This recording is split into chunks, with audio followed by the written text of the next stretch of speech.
ओम हर हर महादेव। जय श्री कृष्णा, राधे राधे। आज मैं आप लोग को माघ मास का 26वां अध्याय आपको सुनाने जा रही हूँ। कथा करने से पहले आपसे निवेदन करती हूँ कि आप यदि हमारे चैनल पर नए हैं तो कृपया करके लाइक करिए, सब्सक्राइब करिए और शेयर करिए। बेल आइकन को प्रेस कर दीजिए जिससे सारे नोटिफिकेशन आपके पास जाती रहे। जय श्री कृष्णा, राधे राधे लिखना न भूलें, क्योंकि यह भगवान की कथा है, माघ मास की कथा है। माघ मास में विष्णु भगवान की महिमा प्राप्त होती है, इसलिए माघ मास का महात्मा सुना जाता है और संगम में नहाया जाता है। तो आप भी यदि गए हो तो ठीक है, नहीं गए हो तो आप जा कर के संगम में स्नान कर लीजिए। यदि नहीं जा सकते हैं, असमर्थ हैं, तो आप कथा मात्र से ही आपका उद्धार हो सकता है। ऐसा ही पुराणों में लिखा है। और आपको कथा सुनने के लिए बहुत बहुत धन्यवाद। अब पथिक कहने लगा कि हे प्रेत, तुमने सारस के वचन सुन किस प्रकार और क्या सुने थे, सो कृपा करके कहिए। क्योंकि वह जो प्रेत था, जो ब्राह्मण को छेक करके जो उसने प्रेत गगरी का जल मांग रहा था, वही पथिक ने बोला कि प्रेत आपने क्या क्या देखा, सो हमसे कहो। तो प्रेत कहने लगा कि इस वन में मैं कोहरा नाम की एक नदी के पर्वत पर निकला था, बैठा था। मैं घूमता घूमता उस नदी के किनारे पहुंचा था और थकावट दूर करने के लिए वहां पर ठहरा हुआ था। उसी समय लाल मुख वाले तीखे दांत वाला एक बड़ा बंदर वृक्ष से उतर करके जल्दी वहाँ पर आया जहाँ पर एक सारस सोया हुआ था। उस चंचल बंदर ने एक पक्षी को देख करके उस सोए हुए पक्षी को दृढ़ता से पैरों से पकड़ लिया। तो सब पक्षी उड़ करके वहाँ से चले गए, परंतु सारसी भयभीत होकर के विलाप करती हुई वहीं रुक गई। और नींद के दूर होने तक भय से नेत्र खोल करके सारस ने बंदर को देखा और मधुर वाणी से कहने लगा, हे बंदर, तुम बिना अपराध मुझको क्यों दुख देते हो? इस संसार में राजा भी केवल अपराधियों को ही दंड देता है। तुम्हारे जैसे श्रेष्ठ प्राणी किसी को पीड़ा नहीं देते। हम अहिंसक और दूसरे के कर्मों को नहीं देखते। जल की कई खाने वाले, आकाश में उड़ने वाले, वन में रहने वाले, अपनी स्त्री से प्रेम करने वाले, दूसरी स्त्री को त्यागने वाले, दूसरों की बुराई से दूर रहने वाले, चोरी न करने वाले, बुरों की संगति से वर्जित, किसी को नष्ट न देखने वाले, सो इस प्रकार मुझ निपराधी को हे बंदर छोड़ दो। मैं तुम्हारे पहले जन्म के वृतांत जानता हूँ।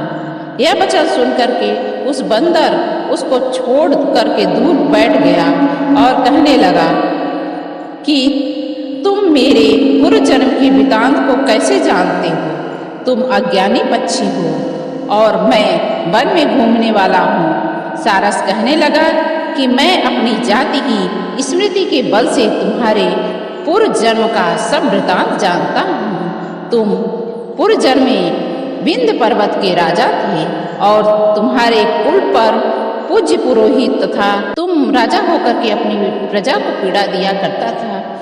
विवेकहीन तुमने बहुत सा धन इकट्ठा किया था, सो वानर प्रजा की पीड़न रूपी अग्नि की ज्वाला से तुम्हें पहले के ही तप हो चुके हैं। पहले तुम कुंभीपाक नरक में गिराए गए, तुम्हारे शरीर को नरक में 3000 वर्ष तक व्यतीत हुआ। फिर नरक से निकालकर बचे हुए पापों के कारण इस बंदर की योनि में आए, मुझको मारते हो। पूर्व जन्म में तुमने ब्राह्मण के बाग से लूट करके बलपूर्वक फल खाए थे। उसका यह भयंकर फल हुआ कि तुम बंदर और वनवासी हुए।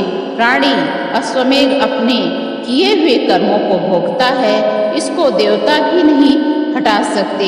इस प्रकार मैं सारस का जन्म लेकर भी अज्ञान से मोहित नहीं हुआ। इतनी कथा कहकर वानर कहने लगा कि यदि तुम जानते हो तो बताओ, तुम पक्षी कैसे हुए? सारस कहने लगा कि मेरी दुर्गति का कारण भी सुनो।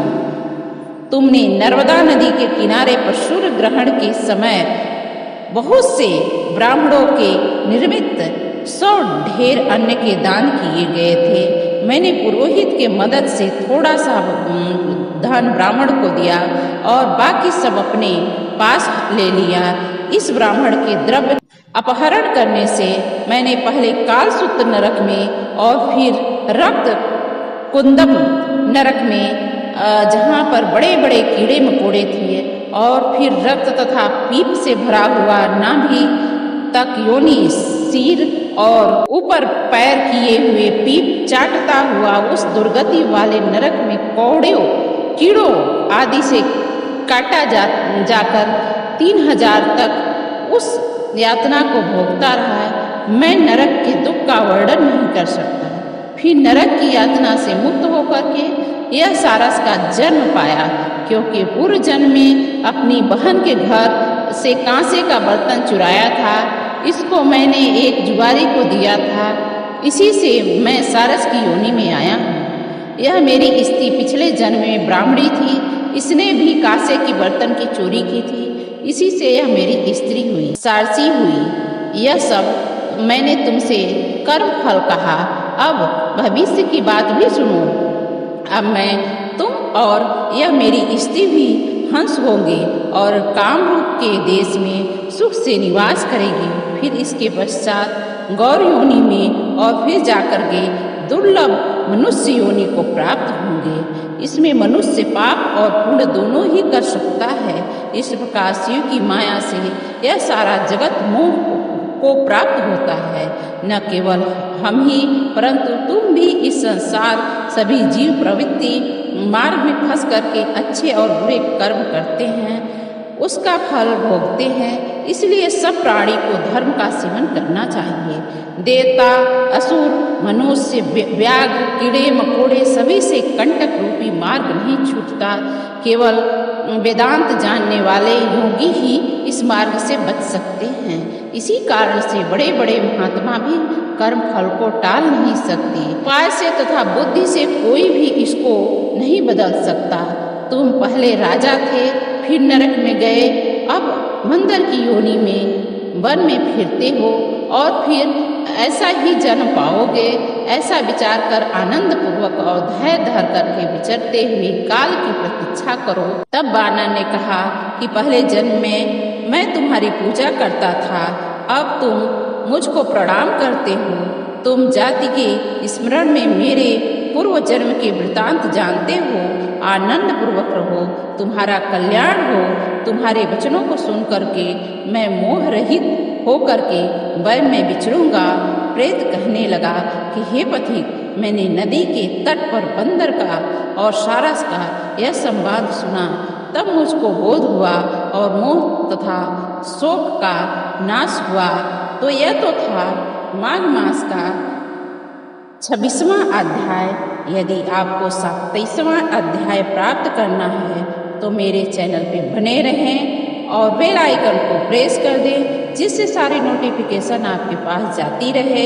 जय श्री कृष्णा, राधे राधे लिखना न भूलें। माघ मास का महात्मा 28 अध्याय है, इसलिए 26वां अध्याय अभी कही हूँ। 27वां 28वां अध्याय पूरा सुन लेंगे तो आपके पूर्ण महिमा प्राप्त होगी। 28 अध्याय है। यदि आप पहले का नहीं देखे हैं तो पहले भी आप जाके हमारे चैनल के माध्यम से देख सकते हैं। हमारे चैनल पे सारी वीडियो पड़ी हुई है, उसको आप उठा के सुनेंगे तो आपको उतना ही फल प्राप्त होगा जितना कि संगम में नहा के प्राप्त होता है। यदि आप संगम में गए भी होंगे तो भी यदि आप कथा सुन लेते हैं तो आपको द्विगुना शिव जी की महिमा, विष्णु जी की महिमा प्राप्त होगी, क्योंकि शिव और शक्ति और विष्णु से कोई अलग नहीं हो सकता है। इसलिए विष्णु और शिव की कृपा प्राप्त करें और कथा का लाभ उठाएं और वृद्ध जन को अधिक से अधिक शेयर करें, जिससे कि उनको भी भगवान की महिमा प्राप्त हो सके। ओम हर हर महादेव। जय श्री कृष्ण, राधे राधे लिखना न भूलें। जय श्री कृष्ण, राधे राधे।